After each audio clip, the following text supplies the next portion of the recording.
Illinois Stories is brought to you by the Corporation for Public Broadcasting, Illinois Arts Council Agency, and by the support of viewers like you. Thank you.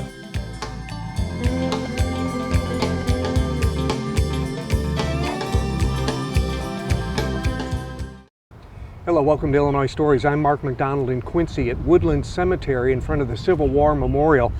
In this cemetery, there are an impressive number of people who had a significant role in the Civil War, and there's a local group that wants to make sure that these people are remembered. And Beth Young, this has been going on for several years, and I say it's impressive because some of these people that had significant roles in the Civil War, they're buried here, but in some cases their headstones are not found. They may be degraded. Sometimes there's no signage as to what role these people played. Exactly, Mark. And your group wants to bring this to the public's attention. Right, and we've been at it a number of years. We started, actually the Civil War Roundtable, Tri-State Civil War Roundtable started the project in 2012, and then have since been joined by the Historical Society of Quincy and Adams County. And so what you do is you find this information about these individuals, you find the graves, and then you raise the money to introduce these people to the public. It's all paid for by private donation, and it's been easy to find the money because people are so generous, and this is an important thing. We have lots of Civil War related stones in this cemetery. Yeah, so you locate them, you get the plaque or the headstone made, you install it, and then your group goes on and you say, well, there are others that we need to recognize. Right. So you're looking to the future as well. Right, and we work also, I should point out, with Harrison Monuments here in Quincy. They are very, very, very good help. I mean, they give us a real price break, and I can't tell you how pleasant they are to work with, but they've done all the historical markers that we've installed. You've done 5, you're going to do a 6th one this year, and then you would like to continue to do even more of those. Right, our goal, I've been sort of slow in starting here, but our goal is to do 2 a year. And this will be our 6th coming up on May 12th. Yeah.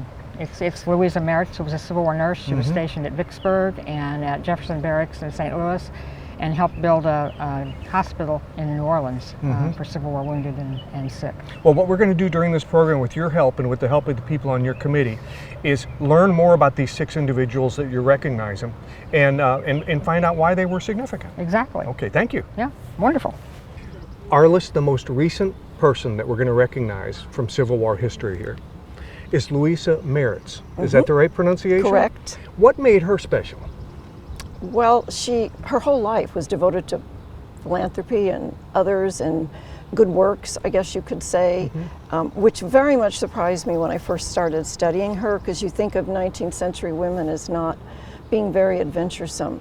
But she traveled to Europe by herself, she traveled to Cuba, she traveled to Mexico. Wow. She taught, she wrote a book, she wrote 2 books, and she was a Civil War nurse for quite some time.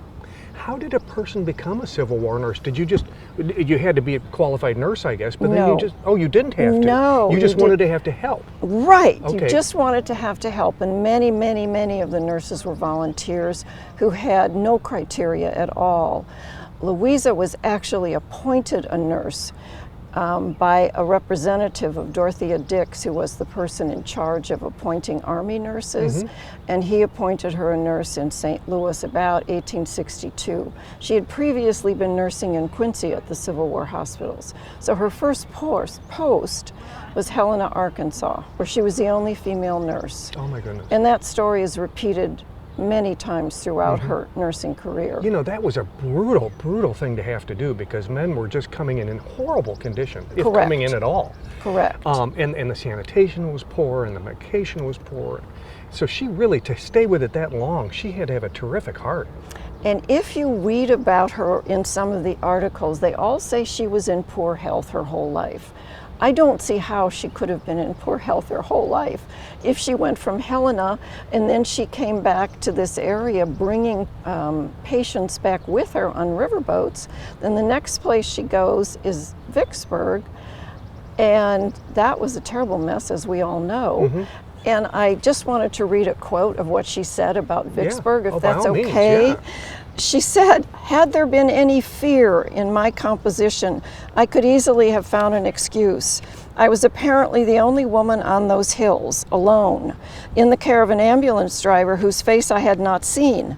But a woman who fears is no more fit to be a nurse than a man who fears is fit to be a soldier.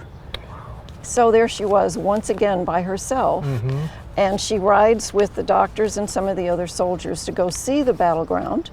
And then she talks about riding again on a horse, and she says how sore her legs were because she was using a man's saddle, but she went to see Vicksburg after it had been defeated, and people were streaming out. And of course, in those days, they were called Confederates and contraband. The contraband were the former slaves.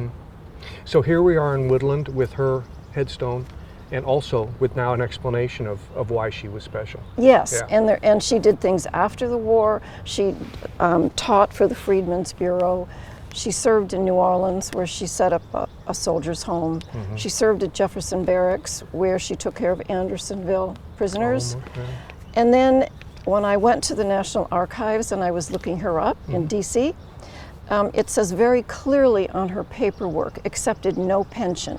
It was very important to her that she work free. Yeah. Thank you, Arliss. You're welcome. Thank you. She's a wonderful woman.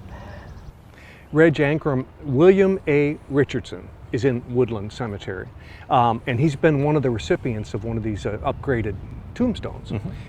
Why was he? What was so significant about him? He was a follower. He was really the protege of Stephen A. Douglas, who was from Quincy as well, who became the most powerful Democrat in the mid part of the 19th century. When Douglas introduced the Kansas-Nebraska Act, he passed it in the Senate.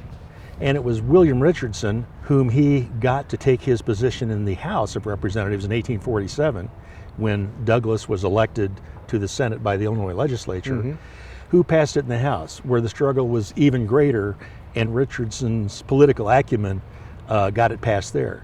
It's interesting that Abraham Lincoln called the Kansas-Nebraska Act the proximate cause of the U.S. Civil War. And if that's the case, it meant that two men from Quincy, Stephen Douglas, who lived at 3rd and York, and William Alexander Richardson, who lived at 3rd and Broadway, who sponsored the bill that became the proximate cause, according to Lincoln, of the U.S. Civil War. You know, that's kind of hair-raising when you think about it, It is. if it's true. Yeah. Now this man, William A. Harrison, he had a lot of role. He was a U.S. Senator. He was a Speaker of the House of Representatives, isn't that right? In the Illinois legislature. And with Douglas, of course, they may have teamed up to be the most powerful pair of politicians at the time. They were a unique pair.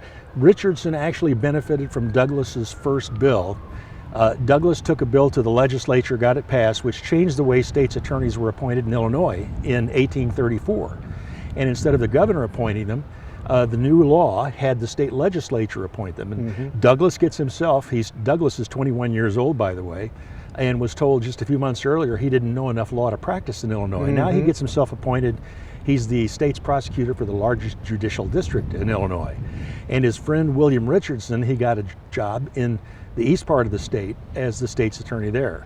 So from that point on, Richardson followed the coattails of Stephen Douglas and was very much the sympathetic supporter of Stephen Douglas throughout both of their careers. And to wrap this up, in the end, when Lincoln was president and was conducting the war, Richardson was a powerful man who opposed him every step of the way, didn't he? Yes, he was a Democratic statesman, and he was the loyal opposition to President Lincoln's execution and prosecution of the U.S. Civil War. Thank you. Sure. Rob Mellon, James Morgan is also buried at Woodland Cemetery. The headstone, the monument's here, but we had a nice little a plaque here to tell what he did. What did he do? Well, you know, the interesting thing is he came from Boston. In 1810 is when he was born. His dad was a sea captain, so he was 16 years old. He kind of followed his dad into that business, and he ended up at sea. And he was going to go on this 3-year trek out to the East Indies.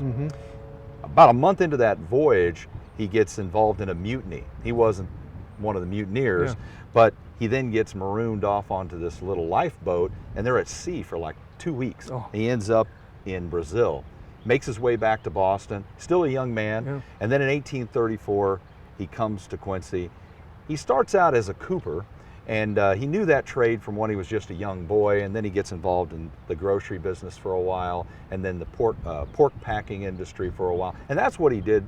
But at the same time, then he's involved with the militias, the Quincy Rifles and the Quincy Grays. And so for every event or issue that they had, they'd call up these militiamen. So he was involved in what they called the Mormon Wars in 1844 in Hancock County. He was a mounted rifleman at that time.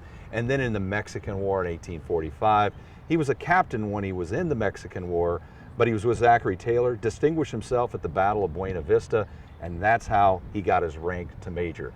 That trend followed throughout his career. He got all of his, he wasn't a political general. He didn't have political connections. Similar to General Prentice, he didn't have those connections. So everything was just by basically hard fighting and beloved by his soldiers. And in the Civil War, he's part of that 90-day enlistment. And when they do the 90-day enlistment, he breaks his leg. So when the soldiers go down to Cairo, they're from this area, he can't go. When that 90 days expires, he does another enlistment. Then he makes his way down to Cairo, and he's involved in all those efforts to try to clear the Mississippi for that traffic down there. Well, the major battles he's involved in down there are New Madrid or New Madrid, and then Island Number 10. That was where he really distinguished himself. He was a colonel at that time, so once he distinguishes himself at Island Number 10, he gets his promotion to Brigadier General. At this point, he's starting to be recognized by people, and even in Washington. It was Orville Hickman Browning. He wasn't a political guy. I mean, at times he had been known as a Douglas Democrat, but then Orville Browning helps him get his promotion to a Brigadier General. So he had those types of connections. It was all just hard work, beloved by his men. He would wear a private's uniform in many cases, similar to what Grant did.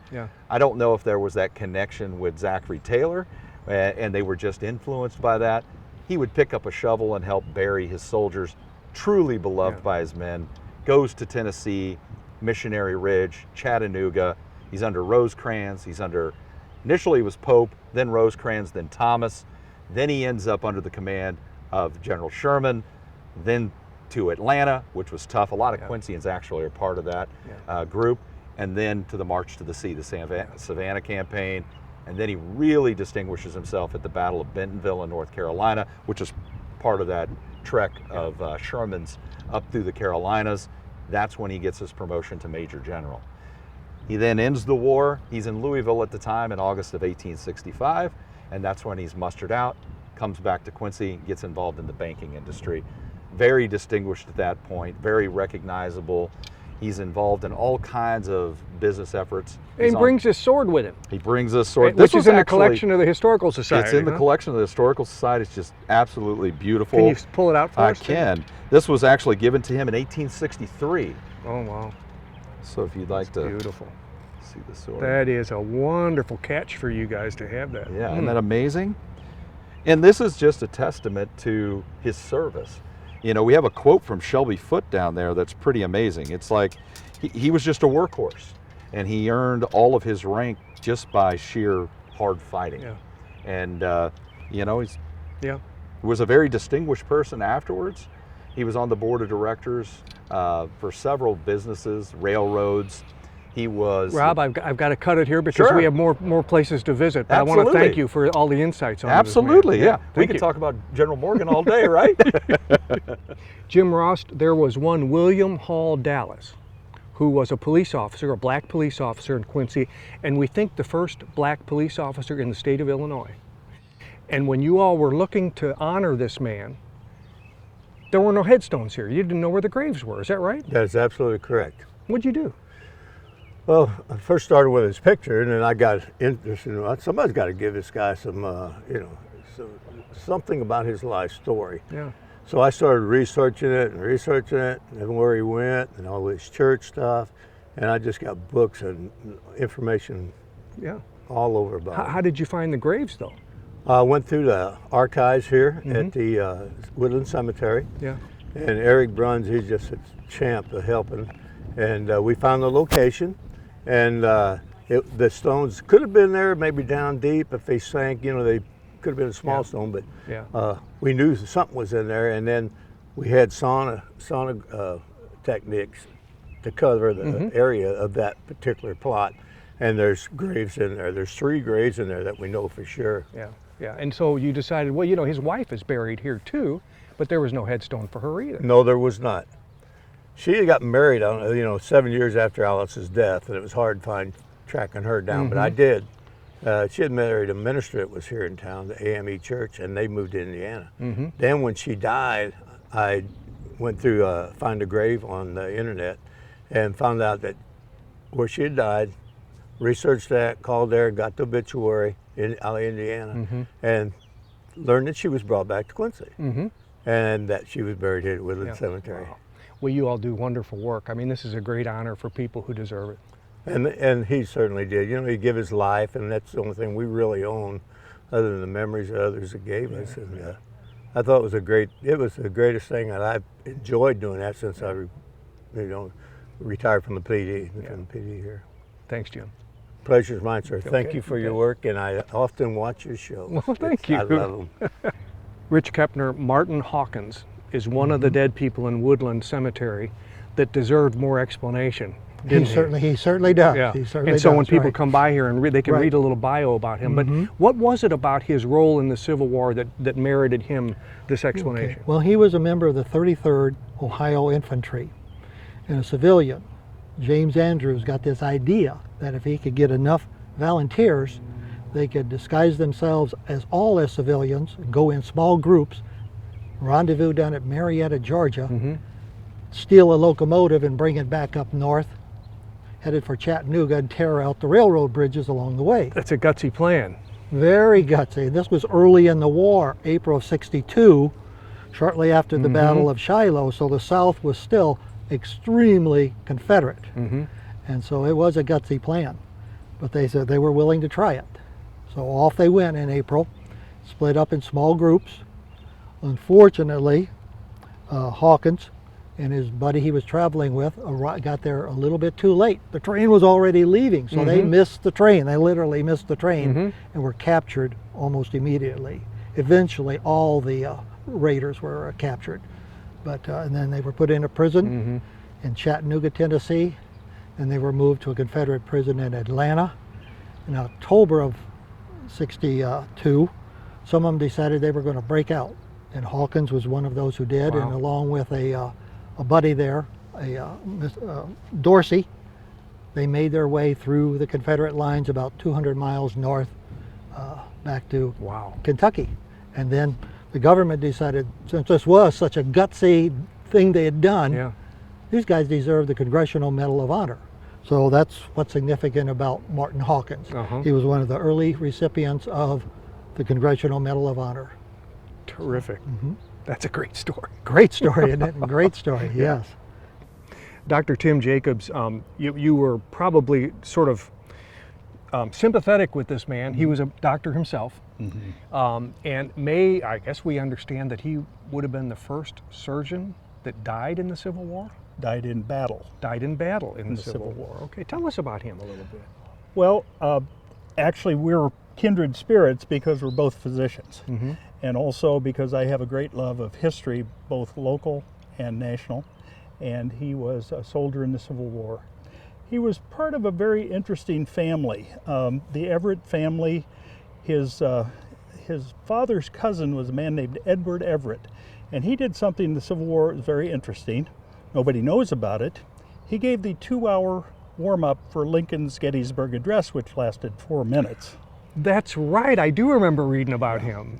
And even he said, if I could have hit the point in 2 hours that he did in 2 minutes.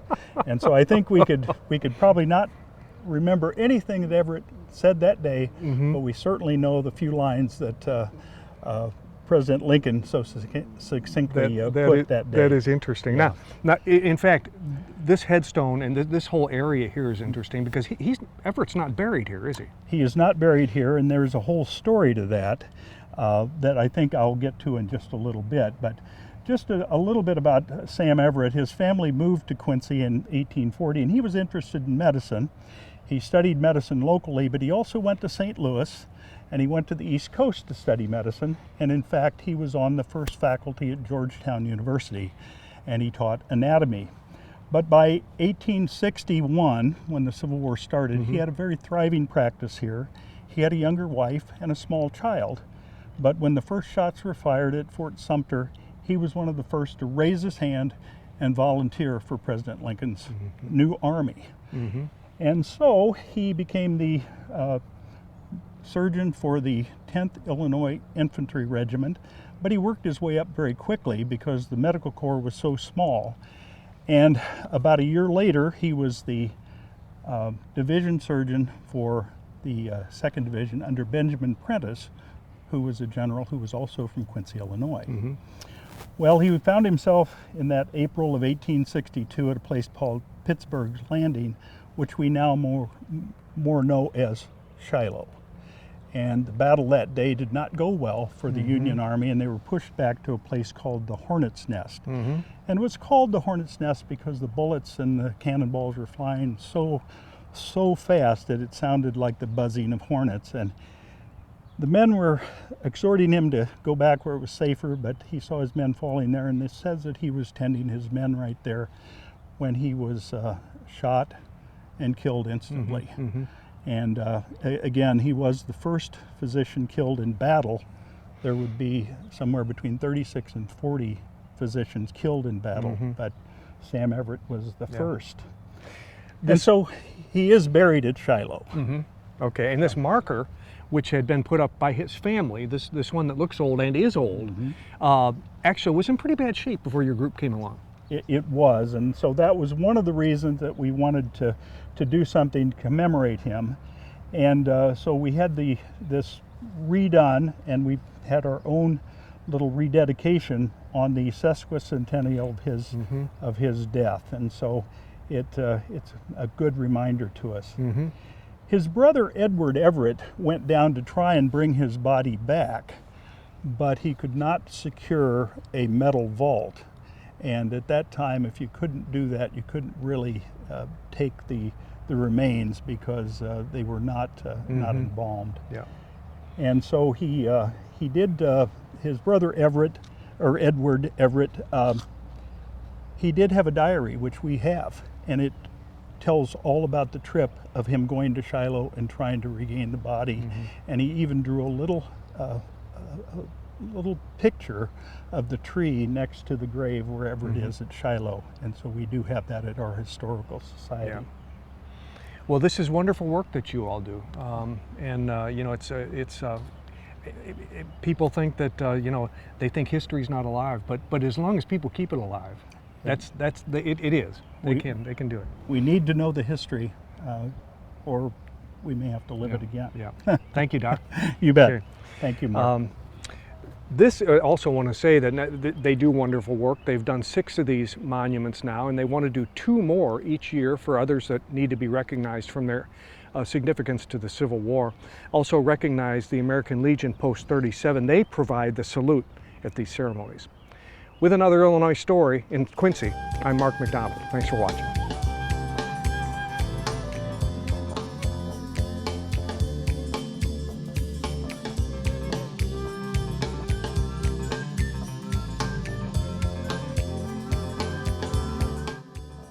Illinois Stories is brought to you by the Corporation for Public Broadcasting, Illinois Arts Council Agency, and by the support of viewers like you. Thank you.